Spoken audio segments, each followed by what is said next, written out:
You know, in a country like South Africa, with its incredibly high rates of violent crime, the whole debate around guns it gets really personal really fast. And for a lot of people, it all comes down to one simple but super urgent question. In fact, it's a question someone just asked online. Yeah, this question right here. It's from someone who's just trying to figure out the rules, probably to protect themselves and their family. And it's the perfect doorway for us to step into the, let's be honest, pretty complicated world of South African gun laws. So what are the rules? Let's get into it. Okay, so first things first. Before we can even get to the whole carrying a gun part of the question, we've got to understand what it takes to even own one legally. And believe me, it's a journey with a very specific and very regulated path.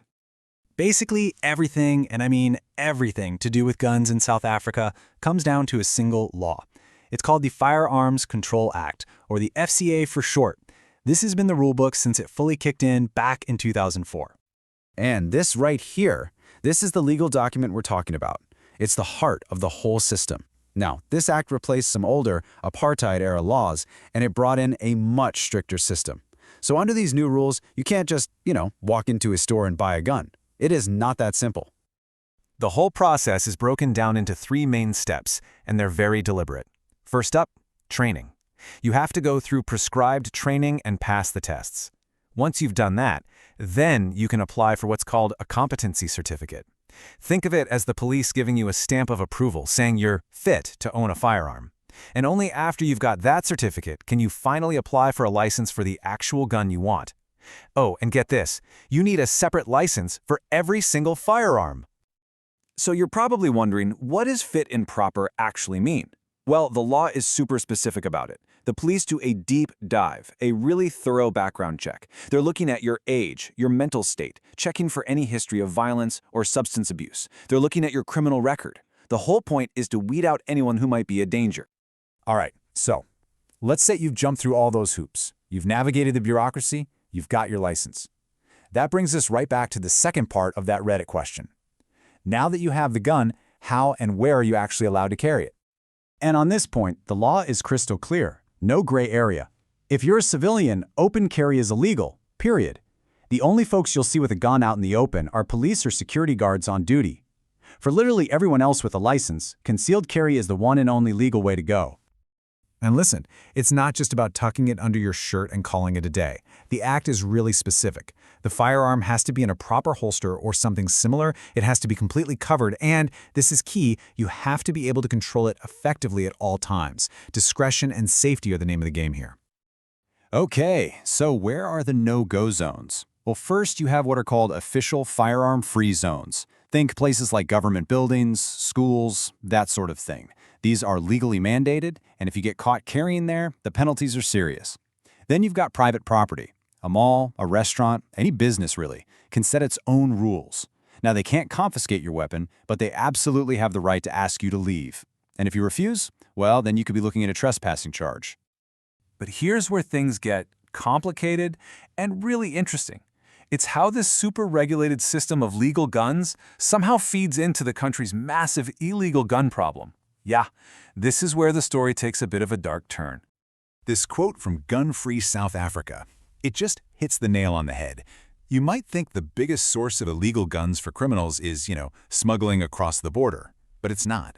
The biggest source is firearms that were once legal, guns that were licensed, held by regular citizens, or even the state. They're just leaking from the legal system into the criminal underworld. So just how big is this problem? Well, the estimated number of illegal guns floating around out there among civilians is a staggering 2.35 million. I mean, just think about that. That's a massive underground arsenal. And how does that illegal arsenal keep growing? Well, look at this. As of 2018, an average of 24 firearms were reported lost or stolen from legal owners every single day. That's basically one gun an hour, 24/7, just disappearing from the legal system and popping up on the black market. But it gets even more concerning when you look at what happens after a gun is reported missing. Check out this recovery rate. Police get back over 60% of the guns lost by civilians, but they only recover 18% of their own missing firearms. That massive gap, well, it's led a lot of people to suspect that these state-owned guns aren't just getting lost. They're being illegally sold or diverted straight to criminals. So this constant trickle, this pipeline from legal to illegal, that's really the fuel for the fire in this huge and very heated national debate that's happening right now. And the government's response? Well, they've proposed a major shakeup to the law. Right in the middle of this whole storm is something called the Firearms Control Amendment Bill. It's a plan to completely overhaul that original act from 2000. And let me tell you, it has been met with some fierce opposition from gun owners, private security, you name it. So what's the big deal? Why is everyone so worked up? Well, the proposed changes are huge. The absolute biggest one is the plan to get rid of self-defense as a valid reason to own a gun.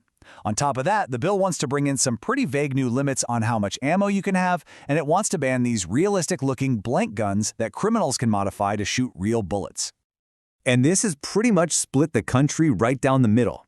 You've got one side saying, look, we need these stricter controls to stop legal guns from ending up with criminals and to make our communities safer.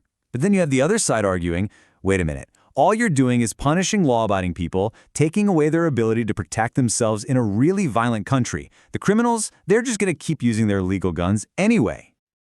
And for people who are on the ground dealing with these laws every day, like Private Security Director Yassine Theba, there's another big problem: clarity, or a lack of it.